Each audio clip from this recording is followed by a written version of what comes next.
स्वागत है आप सभी का हमारे YouTube चैनल में। और आज हम पढ़ने वाले हैं chapter 5 land forms of the अर्थ, यानी कि भू आकृतियां यानी जमीन की आकृतियां। शॉर्ट क्वेश्चन में पहला क्वेश्चन है, what is meant by a land form. एक लैंड फॉर्म क्या होता है। A land form is a natural feature, ये एक प्राकृतिक फीचर है सरफेस पे अर्थ के, on the surface of earth with a particular shape, और इसका एक पर्टिकुलर शेप होता है। Question number 2, why are the fold mountain called so. तो फोल्ड माउंटेन्स को फोल्ड माउंटेन्स क्यों कहा जाता है। आंसर है कि fold mountain are called so because of the result of large scale earth movement caused by stresses in the earth crust. तो बड़े पैमाने पे होता क्या है, अर्थ मूवमेंट जो कि क्या करता है, स्ट्रेसेस लेके आता है अर्थ के क्रस्ट में, उसकी वजह से ये फॉर्म होता है। Such stresses may be caused by overweight of overlying rock। और ये जो स्ट्रेस है, दबाव है, ये किसकी वजह से हो सकता है। ये हो सकता है आपका दबाव की वजह से अगल बगल वाले पत्थरों के मूवमेंट इन द मेंटल के मूवमेंट की वजह से मोल्टेन स्टेट में होता है मेंटल। और एक्सपेंशन और contraction of some part of the earth, और अर्थ का कोई हिस्सा अगर फैल रहा है या सिकुड़ रहा है तो उसकी वजह से भी उसके अगल बगल दबाव पड़ सकता है। These stresses subject the rock to compressive forces.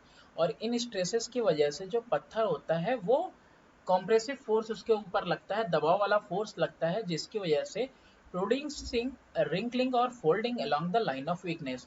अब यहाँ पे ये जो लाइन ऑफ वीकनेस दिख रही है, इसके ऊपर क्या हो जाएगा, जहां जहां पे कमजोर होगा वहां से ये उड़ जाएगा। और ये फिगर में ऐसे यहाँ पे दिखाया हुआ भी है। और फिर ये उड़ जाता है और यही बनाता है आपका फोल्ड माउंटेन, इसीलिए इसको फोल्ड माउंटेन कहा जाता है। Give two characteristic of fold mountain. दो कैरेक्टरिस्टिक देखते हैं फोल्ड माउंटेन के। The fold mountain system has parallel range. इनका जो है पैरेलल रेंज होता है समांतर दूरी पे। A fold mountain region is also a region of sudden forces such as volcano and earthquake। अब ये जो फोल्ड माउंटेन रीजन होता है ना, ये एक ऐसा रीजन यानी ऐसा जगह होता है जहाँ पे सडन फोर्सेस आते हैं, वोल्केनो और अर्थक्वेक का रीजन होता है।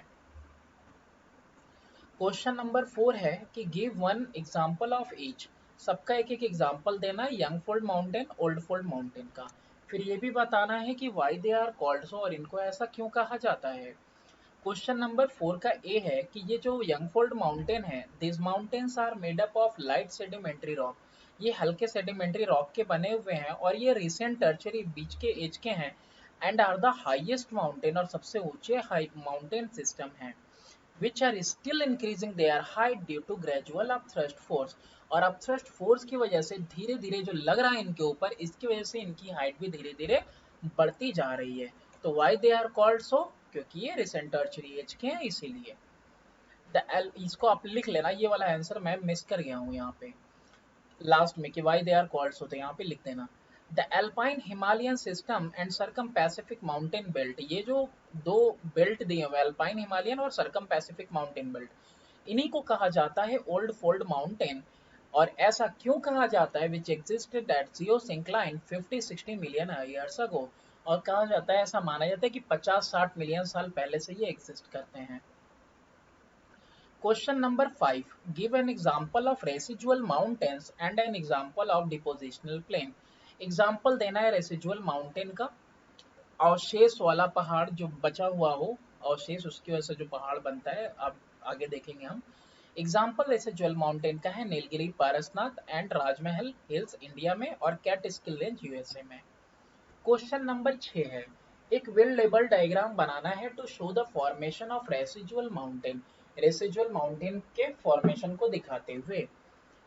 Mountains that are subjected to weathering and erosion for a long time. लंबे समय तक अगर वेदरिंग हो रही है और इरोजन हो रहा है माउंटेन्स पे, तो ये mountains are lower down and called residual और रिलिक्ट माउंटेन। और वेदरिंग की वजह से इनकी हाइट कम हो जाएगी और इनको क्या कहा जाएगा, रेसिजुअल और relict mountain. Denudation and erosion by natural agent like wind, water, snow, etc. cause the mountain to be lowered, but some resistant area may remain and form residual mountain। Denudation और erosion यानी कि इनका टूट फूट जो होता है या फिर इनका बहना एक तरफ से दूसरी तरफ डिपोजिट हो जाना, इनका अपर पार्ट वगैरह, तो ऐसे में विंड से हो सकता है, वाटर से हो सकता है, स्नो से हो सकता है। तो कुछ हिस्सा रेजिस्ट कर जाता है, यानी कि कुछ हिस्सा इन ड्यूनेडेशन और इरोजन वाले एजेंट्स वगैरह से रेजिस्ट कर जाता है और वो नहीं टूटता बिखरता। बाकी जो हिस्सा टूटता बिखरता है या आगे की तरफ शिफ्ट हो जाता है, चला जाता है, तो वहाँ गड्ढे वगैरह हो जाते हैं। तो ये बचा वाला जो रेजिस्ट किया हुआ पार्ट है, यही कहलाता है residual mountain. They may also be formed on plateaus that are dissected by river. अगर कोई ऊंचा पठार है, प्लेट्यू है, उस पर कोई नदी बहती हुई गई, तो वो नदी भी क्या करती है, ऐसे उछल बना देती है। और वो जब नदी गुजर गई मान लो एक तरह से, तो फिर वो जो सूख गई, तो वो जो बचा हुआ पहाड़ होगा उसका जो है शेप ऐसा ही होगा। तो ये प्लेन्स वगैरह की वजह, ये प्लेट्यू की वजह से भी बनता है कि प्लेट्यू डिसेक्ट हो गई रिवर की वजह से। एग्जाम्पल है हिल और valley Deccan plateau, Nilgiri Parasnath Rajmahal hill India में, और कैटस्किल रेंज यूएसए में। क्वेश्चन नंबर 7 है आपके पास, how is a rift valley formed. कह रहा है कि रिफ्ट वैली कैसे बनता है, और एग्जाम्पल भी देना है। तो रिफ्ट वैली फॉर्म होता है सबमर्जेंस की वजह से of big land mass between two high block mountain. दो बड़े बड़े हाई ऊंचे ऊंचे ब्लॉक माउंटेन, उनके बीच का जो लैंड है वो सबमर्ज कर गया, डूब गया, अंदर की तरफ चला गया, तो उसकी वजह से ये बनता है रिफ्ट वैली। एग्जाम्पल है राइन रिवर जो कि फ्लो करता है रिफ्ट वैली के through in its middle course, बीच में। नेक्स्ट क्वेश्चन है क्वेश्चन नंबर 8 की give a brief definition of a plateau.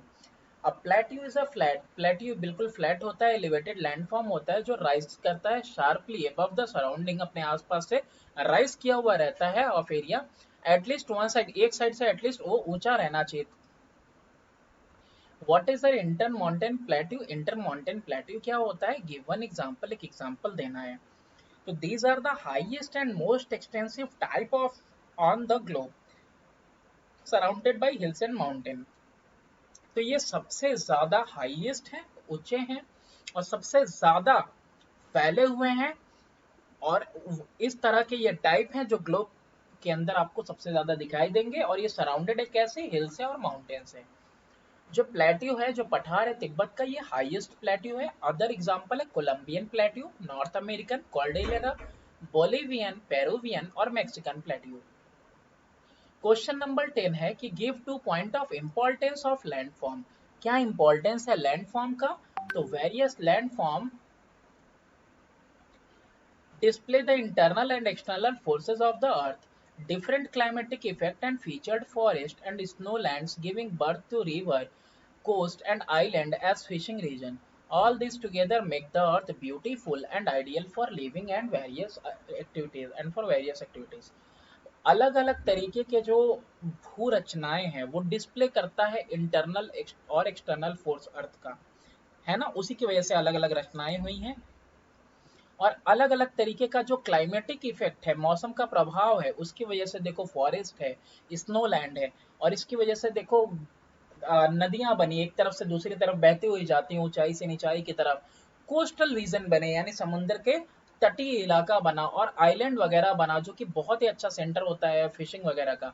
ये सब मिलकर एक अर्थ को खूबसूरत बनाते हैं और आइडियल बनाते हैं रहने के लिए हम लोगों के, और बहुत सारी एक्टिविटीज के लिए। यहाँ पे टेक्निकल टर्म बताना है हर एक के लिए। सबसे पहला है अ वेरी स्टीप हिल, एक बहुत ही पतला सा हिल जो कि राइज कर रहा है बीच में से, ठीक है, above the land surrounding it, out पास के जमीन से वो बीचों बीच जो है बिल्कुल उठा हुआ है, इसको कहते हैं mountain. Mountain lower down as a result of being subjected to weathering, weathering denudation erosion से क्या बनेगा, या फिर जो है कि डिसेक्ट हो गया रिवर्स की वजह से कोई प्लेट्यू, तो क्या बनेगा, residual mountain. Block mountain with flattened summit, अब ये ब्लॉक माउंटेन है लेकिन उसका जो समिट है, उसकी जो चोटी है वो फ्लैट है, इसको क्या कहेंगे, horst mountains. Plateaus are surrounded by hill and mountain on all side, अगर ऐसा पठार है, ऐसा प्लेट्यू है जो कि चारों तरफ हिल और माउंटेन से घिरा हुआ है, तो सबसे ज्यादा यही है ग्लोब के ऊपर आपको देखने को मिलेंगे। इस तो यह है inter mountain plateau. Plateau formed by lava, lava से बना हुआ प्लेट्यू वोल्केनिक प्लेट्यू। फिर उसके बाद है an extensive area of low land with a level और जेंटली अंडुलेटिंग सरफेस, एक एक्सटेंसिव एरिया लो लैंड का जिस ऐसा लेवल जिसका जेंटली अंडुलेटिंग सरफेस हो, वो क्या कहलाएगा, वो प्लेन कहलाएगा। बिल्कुल समतल होता है, चटिल मैदान।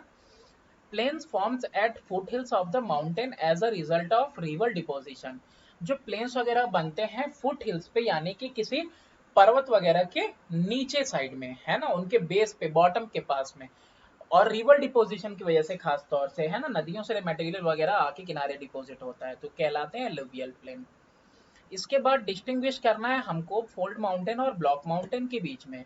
तो फोल्ड माउंटेन बिल्ट होता है, टेक्टोनिक फोर्सेस जो रहते हैं वो फोल्ड कर देते हैं सेडिमेंट्री रॉक वगैरह को, तो इसकी वजह से फोल्ड माउंटेन बनता है ना, built by tectonic forces folding the sedimentary rock. जबकि block mountain is built after the submergence of land mass, living behind thick blocks on both side. ऊंचे ऊंचे ब्लॉक दोनों साइड पे रह जाते हैं, बीच वाला सबमर्ज कर जाता है, तो बनता है ब्लॉक माउंटेन। तो फोल्ड माउंटेन जो है लाइट सेडिमेंट्री रॉक के बने होते हैं, जैसे एग्जांपल है हिमालय। और ये जो ब्लॉक माउंटेन है, ये बने होते हैं सॉलिड रॉक के, जो स्टैंड करते हैं दोनों साइड में, जैसे कि रिफ्ट वैली वगैरह, और एक के दोनों तरफ आप देखोगे। और इसका एग्जांपल है Vosges mountain in France. Intermountain और वोल्केनिक प्लेट्यू के बीच में डिफरेंस देखो। तो intermountain plateau are highest and most extensive type on of the globe surrounded by the hills and mountains. The plateau of Tibet is the highest plateau as well as most extensive intermountain plateau. Other example Colombian plateau, North American Cordillera, Bolivian वगैरह वगैरह। ये सबसे ज्यादा ऊंचे और सबसे ज्यादा फैले हुए हैं ग्लोब के ऊपर, और सराउंडेड है पर्वतों से, पहाड़ों से। और जो प्लेट्यू है तिब्बत का हाईएस्ट प्लेट्यू है, और सबसे ज्यादा जो है फैला हुआ इंटरमाउंटेन प्लेट्यू भी वही है।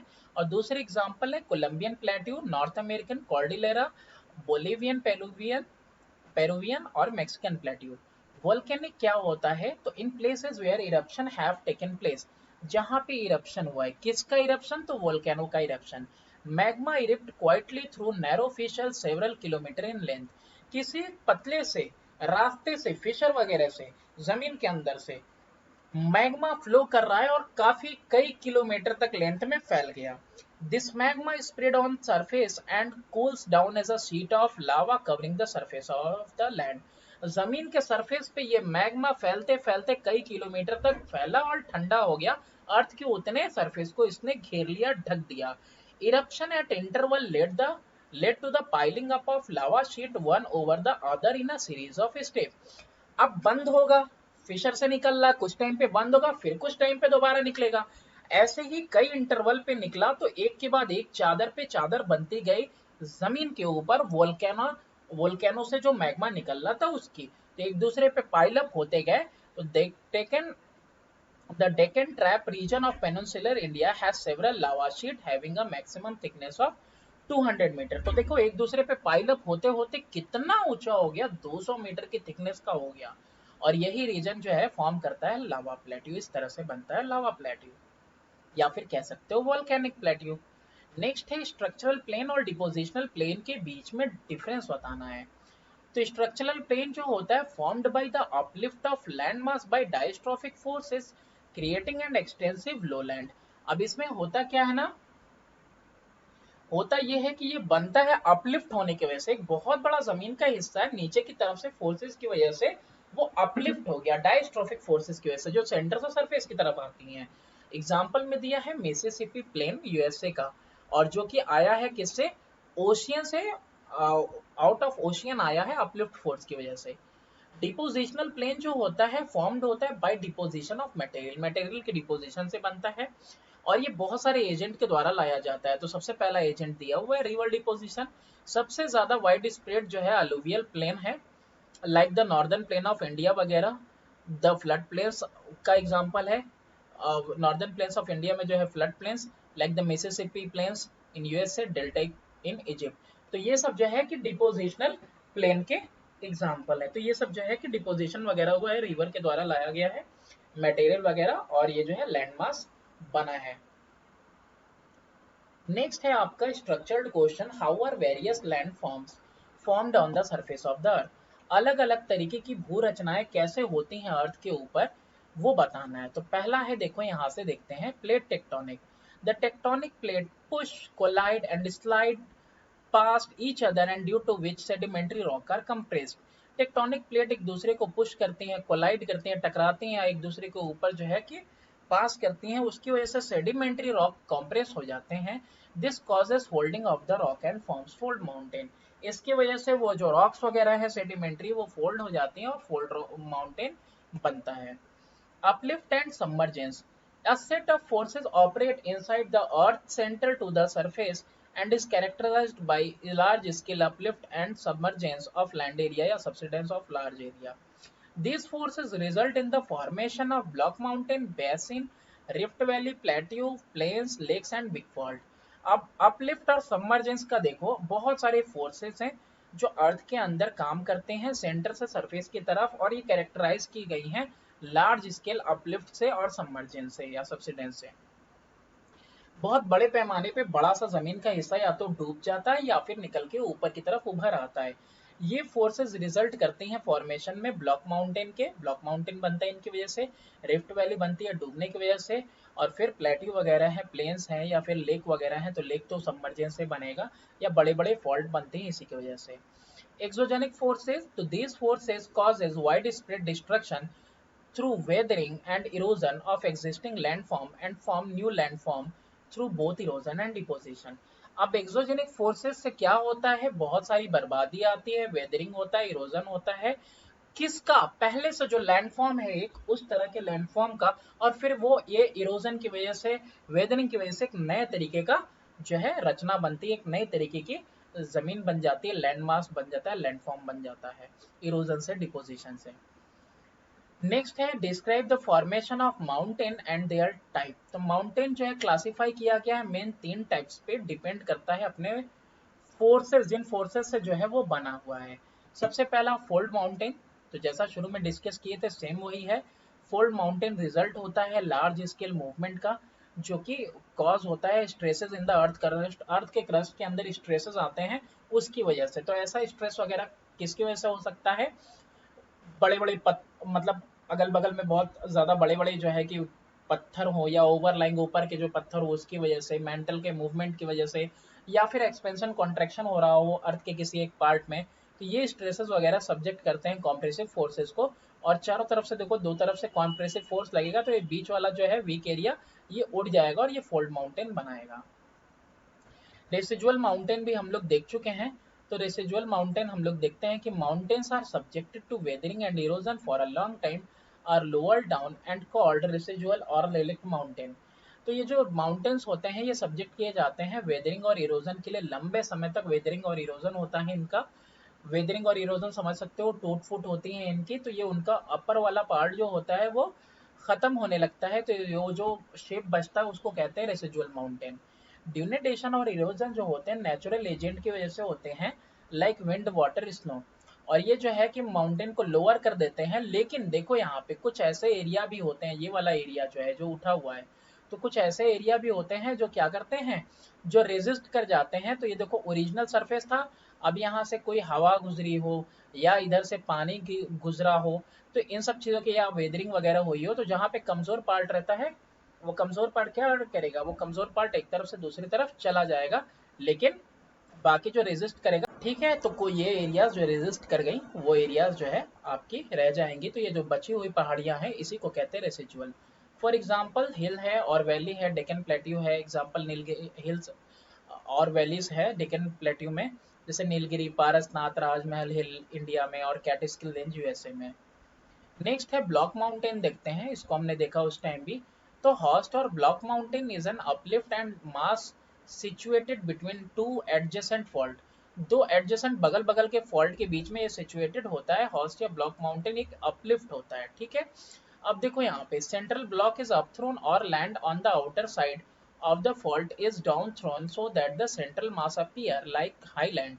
Its surface is like plateau, but it has a steep edges. The Vosges mountain of the west of the Rhine Rift Valley and the Black Forest mountain to the east of Rhine Valley are good example of host. अब यहाँ पे कह रहा है कि जो बीच का block होता है या तो ऊपर की तरफ उड़ जाता है या फिर आउटर साइड से, या फिर फॉल्ट वगैरह जो बीच का रहता है वो डाउन थ्रोन हो जाता है, नीचे की तरफ जल जाता है, ताकि सेंट्रल मास जो होता है वो एक ऊंचाई की तरह दिखाई दे तुमको। तो ये जो सरफेस होता है ना, ये प्लेट्यू की तरह रहता है, लेकिन इसका देखो स्टीप साइड है, दिख रहा है एकदम बिल्कुल ढलान है ना, बहुत ही स्टीप ढलान है इसका। तो वॉर्जेस माउंटेन वगैरह, राइन रिफ्ट वैली वगैरह और ब्लैक फॉरेस्ट माउंटेन जो है, ये सब एग्जाम्पल है हॉर्स के। यहाँ देखो ध्यान से, जैसे यहाँ पे दिख रहा है, अब ये वाला जो एरिया है, ये वाला एरिया में भी देखो दोनों कंडीशन हो सकता है, कह रहा है ना, या तो ये दब गया तो दब गया, तो देखो ये बाकी दोनों उठा हुआ दिख ही रहा है, तो ये जो उठा हुआ माउंटेन दिख रहा है यही है हॉस्ट माउंटेन। ये देखो फ्लैट है इसका, है ना, समिट भी इसका फ्लैट है। और यही चीज हो सकता है कभी कभी उठ जाए, अप थ्रोन भी होती है, तो उससे भी जो है बन जाता है आपका, अगर उठ गई, अगर यही चीज उठ गया होता तो बाकी अगल बगल का नीचे हो जाता, तो भी वो ब्लॉक माउंटेन बनता। नेक्स्ट है आपका कि give a reason for each of the following. पहला, इसके लिए आपको रीजन बताना है हर एक के लिए। Asthenosphere through underneath the crust is in a molten state. Asthenosphere जो है, ये अर्थ के वो अंडरनीथ है, नीचे है क्रस्ट के, लेकिन फिर भी जो है मोल्टेन स्टेट में है। अब देखो कहने का इसलिए पूछने का है कि भले ही बहुत ज्यादा हीट है अंदर, लेकिन उसके अलावा भी क्या है, बहुत सारा प्रेशर भी तो लग रहा है। तो प्रेशर क्या करेगा, बिल्कुल उसको डेंस कर देगा ना, तो वैसे में वो सॉलिड स्टेट में होना चाहिए, तो लिक्विड क्यों है, मोल्टेन में क्यों है। तो the earth is made up of series of concentric rock layer, namely crust, mental and core. धरती बनी हुई है बहुत सारी सीरीज ऑफ कॉन्सेंट्रिक रॉक का, जिसका नाम है क्रस्ट, मेंटल और कोर। कॉन्सेंट्रिक मतलब जैसे वो अंगूठी वगैरह में कॉन्सेंट्रिक सर्कल वगैरह देखा होगा तुमने सर्कल में। Intense heat in the earth interior does not travel to the earth surface. जो धरती के बिल्कुल कोर का हीट है ना, वो पूरा सरफेस तक कहाँ आता है, नहीं आ पाता है, बिकॉज रॉक्स वगैरह जो होते हैं वो बैड कंडक्टर होते हैं हीट के। The internal heat of the earth therefore melt the rock and keep the asthenosphere which is underneath the crust in semi molten state. तो ऐसे में होता क्या है, जो हीट है ना, एक्सटेंस हीट, इंटरनल हीट, वो पत्थरों को ही अंदर गलाती है, और इसीलिए एस्टोनोस्फियर जो होता है क्रस्ट के नीचे है और सेमी मोल्टेन स्टेट में है। नेक्स्ट है रीजन देना है, exogenic forces are also called destructive forces. ये एक्सोजेनिक डिस्ट्रक्टिव फोर्सेस क्यों कहा गया है, because they cause wide spread destruction through weathering and erosion. जब वेदरिंग इरोजन होता है ना, तो बहुत बड़ा जो है डिस्ट्रक्शन आता है। तुम खुद से सोच के देखो, कहीं जैसे उत्तराखंड वगैरह में होता है, पहाड़ियां वगैरह किसी किनारे से जो है खिसक जाती हैं, या फिर जो है कि लैंड स्लाइड वगैरह होता है, तो इसकी वजह से बहुत ही ज्यादा डिस्ट्रक्शन होता है, इसीलिए इनको जो है डिस्ट्रक्टिव फोर्सेस कहा गया है। Residual mountain are also called mountain of denudation. अब ये जो अवशेष वाली पहाड़ियां हैं, इनको माउंटेन ऑफ डिनेडेशन इसलिए कहा गया है बिकॉज मोस्ट रेसिजुअल माउंटेन वगैरह कैरेक्टराइज होती हैं लो एलिवेशन से।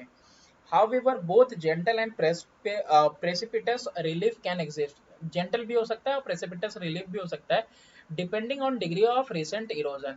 और ये डिपेंड करता है कि अभी रिसेंट में कितना ओरिजन वो इरोजन हुआ है, यानी कितना जो है पहाड़ कटा वगैरह है, उसकी वजह से डिपेंड करता है। तो इसीलिए इसको जो है कि बोला जाता है माउंटेन ऑफ डिनेडेशन भी, है ना, क्योंकि इसमें होता क्या है ना, हमेशा चेंजेस आते रहते हैं। जैसे कि इरोजन के या वेदरिंग की वजह से, या फिर ड्यूनेडेशन के जो एजेंट होते हैं, जैसे एयर होता है, वाटर होता है, तो इनकी वजह से बारिश वारिश हुई, तो फिर उसके बाद इरोजन हो गया। तो रिसेंट इरोजन की वजह से भी इसका जो है पता चलता है कि कैसा है, ये जेंटल भी मिलेगा, प्रेसिपिटस भी मिलेगा, है ना, और लो एलिवेशन का भी मिलता है। तो ये हर तरीके का मिलेगा आपको, डिपेंड करता है ड्यूनेडेशन के ऊपर। सेकंड है describe the characteristic of different type of plateau. Characteristic बताना है two different type of plateau का। पहला है यहाँ पे इंटर माउंटेन प्लेट्यू, ये हाईएस्ट प्लेट्यूज हैं बिटवीन द हाईएस्ट माउंटेन। और जैसे कि एग्जांपल है तिब्बतन प्लेट्यू है, पिडमॉन्ट प्लेट्यू है, lie between mountain and plains with steep slope toward plains due to force of flowing water downward. अब यहाँ पे जो पिडमॉन्ट प्लेट्यू है, वो लाई करता है माउंटेन और प्लेन के बीच में। देखो माउंटेन और प्लेन के बीच में लाई करता है, और स्टीप स्लोप है, बिल्कुल एकदम बिल्कुल एकदम सीधा स्लोप है टुवर्ड प्लेन्स, प्लेन्स की तरफ, due to forces of flowing water की वजह से डाउनवर्ड नीचे की तरफ पानी गिरता है। एग्जाम्पल है एप्लेचियन प्लेट्यू यूएसए का, पेटागोनिया प्लेट्यू साउथ अमेरिका का, वोल्केनिक प्लेट्यू। ये सब कॉज जो है किससे, एंडोजेनिक फोर्सेस से रिजल्ट करते हैं डोम शेप्ड प्लेट्यू में, जैसे कि छोटा नागपुर प्लेट्यू। देखो एक इंटर माउंटेन प्लेट्यू का हम लोगों ने कैरेक्टरिस्टिक जो है कि देख लिया, उसके बाद प्लेट माउंट प्लेट्यू का देखा और फिर वोल्केनिक प्लेट्यू का भी देखा कि ये इंडोजेनिक फोर्सेस वगैरह जो होते हैं रिजल्ट करते हैं डोम शेप्ड प्लेट्यू में, जैसे छोटा नागपुर प्लेट्यू है। तो ये 2 से ज़्यादा हो गए। फिर नेक्स्ट आते हैं हम लोग बी वाले पे, describe the characteristic of structural plain. ठीक है, तो स्ट्रक्चरल प्लेन जो है उसका कैरेक्टरिस्टिक बताना है। तो structural plain are created by uplifting of a large landmass due to diastrophic movement. Example, plain of USA, erosional plain are formed by eroding highlands into plain areas. Example, Lorraine plain in France. Srinagar Valley of Kashmir is the result of glacial erosion, and the Sahara Desert plain is the result of wind erosion. Karst plain are created by the erosion of limestone rocks by groundwater. Example, karst plain of Yugoslavia. Depositional plain are caused by large-scale deposition of debris and silt deposited by the running water or river. Northern plain of India. Example है इसका। अब यहाँ पे कह रहा है कि structural plane जो होते हैं वो कैसे बनते हैं, अपलिफ्ट हो जाता है बड़ा सा large land mass diastrophic movement की वजह से, यानी नीचे के फोर्सेस की वजह से, सेंटर के फोर्सेस की वजह से जो सरफेस की तरफ आ रहे हैं उसकी वजह से कोई बड़ा सा एरिया ऊपर की तरफ आ गया। जैसे एग्जाम्पल है इरोजनल प्लेन्स, अरे एग्जाम्पल है प्लेन ऑफ यूएसए। फिर दूसरा है यहाँ पे इरोजनल प्लेन। तो इरोजनल प्लेन्स कैसे बनते हैं, ये बनते हैं इरोडिंग हाई लैंड से, यानी कि ऊंचे ऊंचे जो जमीन है ना वो इरोड हो जाते हैं और वो बन जाते हैं किस में, प्लेन एरियाज में, जैसे कि लॉरेन प्लेन है फ्रांस में। अब पूछो कि ये क्यों ऊंचा है तो ये कम कैसे हो गया, तो देखो यहाँ लिखा है रीजन, इरोड होने की वजह से। अब इरोड होने के लिए वाटर भी हो सकता है, एयर भी हो सकता है एजेंट। अब इसके बाद श्रीनगर वैली ऑफ कश्मीर जो है ये रिजल्ट है ग्लेशियल इरोजन का, यानी कि ग्लेशियर वगैरह की वजह से एक तरफ से दूसरी तरफ इरोड हुआ है, यानी कि इसकी हाइट कम हुई है। और जो सहारा डिजर्ट प्लेन है ये रिजल्ट है किसका, विंड इरोजन का, यानी वहां पे जो है कि आंधी तूफान की वजह से इरोजन हुआ है। उसके बाद कास्ट प्लेन वगैरह जो है ये इरोजन की वजह से हुआ है किसका, लाइमस्टोन पत्थर जो हैं अंडरग्राउंड वाटर, वो ग्राउंड वाटर की वजह से क्या हुए हैं, ये एक तरफ से दूसरी तरफ इरोड हुए हैं। तो क्या बना है, कास्ट प्लेन बना है युगोस्लाविया का। इसके बाद जो डिपोजिशनल प्लेन होते हैं जिसमें मटेरियल वगैरह एक तरफ डिपॉजिट होता है नदियों वगैरह की वजह से, तो यहाँ पे दिया हुआ है कि ये बने हैं लार्ज स्केल, बड़े पैमाने पे डिपोजिशन की वजह से डेब्रिस और सिल्ट डिपॉजिट होते हैं रनिंग वाटर की वजह से। जैसे मैंने बताया, देखो यहाँ लिखा हुआ है कि नदियों की वजह से, नदियाँ जब ऊपर से नीचे की तरफ आती हैं ढलान की तरफ तो अपने साथ पत्थरों को लेके आती हैं, तो पत्थरों से टकराती हैं ना जब, तो पत्थर टूट फूट के बिल्कुल सेडिमेंट सिल्ट में, बिल्कुल सैंड में बदल जाते हैं और वो जो नीचे की तरफ आते रहते हैं तो रास्ते में किनारे किनारे लगते चले जाते हैं, और जहाँ ये पूरा डिपॉजिट होते हैं तो वहाँ प्लेन बन जाता है। एग्जाम्पल है नॉर्दर्न प्लेन ऑफ इंडिया। फिर नेक्स्ट है give reason of for each of the following.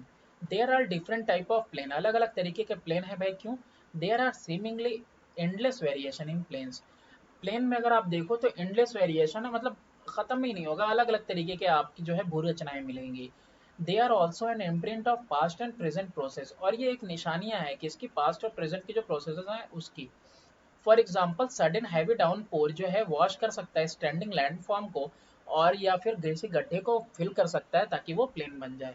तो देखो अभी आज ही या कल ही कभी भी बारिश हो तो सोचो होगा क्या, एक कोई गड्ढा भर सकता है डिपॉजिट होने की वजह से, या फिर कहीं पे क्या हो सकता है, एक बड़ा सा ऊपर सा बड़ा सा वो हो, पत्थर बड़ा सा पहाड़ वगैरह हो, वो क्या हो सकता है, खिसक सकता है या बह सकता है। तो इसकी वजह से वो उसका कट शॉर्ट हो जाएगा, वो छोटा कट जाएगा और कहीं पे गड्ढा वगैरह भर जाएगा, तो इसलिए एंडलेस वेरिएशन मिलेगा। Alluvial plain are regarded as the granaries of the world. Alluvial plain को ग्रेनरी क्यों कहा जाता है भाई, जहां अन्न का गोदाम है ना, because many river flow in this region and heavily deposit alluvium. और बहुत सारी नदियां, देखो होता क्या है कि बहुत सारी नदियां यहाँ से बहती हैं और वो डिपॉजिट करती हैं alluvium. This alluvium is very useful for agriculture, ये फर्टाइल लैंड होता है area, due to which quality और क्वांटिटी जो प्रोडक्ट की होती है बिल्कुल इंक्रीज रहती है, इसीलिए। The land form on the surface of the earth are symbol of the energy of the earth. अब ये जो अलग अलग तरीके की भू रचनाएं हैं धरती के ऊपर, ये सब निशानियां हैं अर्थ की एनर्जी की। रीजन बताना है, because they are basically a result of enormous heat generated inside the earth and climatic factor operating on the surface of the earth। ऐसा इसलिए क्योंकि बेसिकली ये रिजल्ट होती हैं बहुत ही जबरदस्त हीट जो जनरेट हो रही है अर्थ के अंदर, और क्लाइमेटिक फैक्टर वगैरह जो ऑपरेट हो रहे हैं, जाड़ा गर्मी बरसात आ रहा है सरफेस पे अर्थ के, उसके। तो इसलिए ये निशानियां हैं एनर्जी ऑफ द अर्थ की, दिख ही रहा होगा। The earth releases its energy through tectonic activity, earthquake and volcano. और इसके अलावा देखो अर्थ जो है हमेशा एनर्जी अपनी रिलीज करता है, टेक्टोनिक एक्टिविटी होती है, अर्थक्वेक वगैरह आते हैं और वोल्केनो वगैरह इरप्ट करते हैं। Explain the chief characteristic of depositional plain and their type. तो डिपोजनल प्लेन के जो है चीफ कैरेक्टरिस्टिक बताने हैं और उनके टाइप भी बताने हैं। तो these are formed by deposition of material that have been brought by various agent of material which है, हाँ यहाँ पे 2 बार लिख दिया है, that have been brought by material.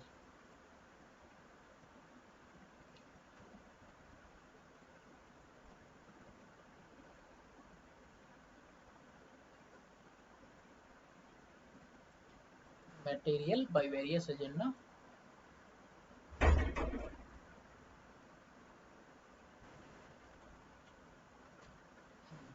have been brought by various agent of material by various agent of transportation। Transportation के बहुत सारे एजेंट्स की वजह से, जैसे एयर है, वाटर है, विंड है, तो उसकी वजह से ये डिपोजिशन हो जाता है मटेरियल का, उसकी वजह से डिपोजिशनल प्लेन बनते हैं।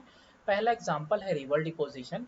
तो सबसे ज़्यादा फैला हुआ यही है, एलुवियन प्लेन इसका एग्जांपल है, like the northern plane India का, फ्लड प्लेन मिसिसिपी का प्लेन यूएसए में है, और डेल्टाइक प्लेन इजिप्ट में और इंडिया में। तो ये सारी एग्जांपल्स हैं रिवर डिपोजिशन के, कि यानी कि नदियों के वजह से जो है कि इधर डिपोजिशन हुआ। अब इसके बाद है विंड डिपोजिशन। तो विंड डिपोजिशन का एग्जांपल है कि most such plain are sandy desert like the Sahara in Africa and the Thar desert in India. इसका मतलब ये है कि बहुत सारे प्लेन्स वगैरह ऐसे हैं जो सैंडी डिजर्ट वाले एरिया वगैरह हैं, वहाँ पे विंड डिपोजिशन होता है, मतलब तेज हवाओं की वजह से एक तरफ से जो है दूसरी तरफ चला जाता है, एक तरफ से जगह से दूसरी जगह चला जाता है, जो है आपका ये सैंड वगैरह चला जाता है हवा के साथ, पार्टिकल्स वगैरह। तो इसकी वजह से जो है डिपोजिशनल प्लेन बनते हैं। जैसे कि एग्जांपल है थार डिजर्ट इंडिया में, और कह रहा है कि they have irregular and undulating surfaces made by the existence of sand dune and halos। और इसकी वजह से irregular और ऊंचा खाला वाला जो है कि सरफेस बनता है ना, और सैंड ड्यून्स वगैरह, और जो है कहीं गड्ढा वगैरह बनता है। फिर है मैराइन डिपोजिशन। तो this plains are found in coastal region. तो ये कहाँ पाया जाता है, कोस्टल रीजन में मिलता है आपको मैराइन डिपोजिशन। एग्जाम्पल है ईस्ट कोस्ट इंडिया का, स्टेरन बैंक है नीदरलैंड में, और कोस्ट है जर्मनी का और डेनमार्क का। तो ये हो गया आपका ये chapter. Thanks for watching, do subscribe.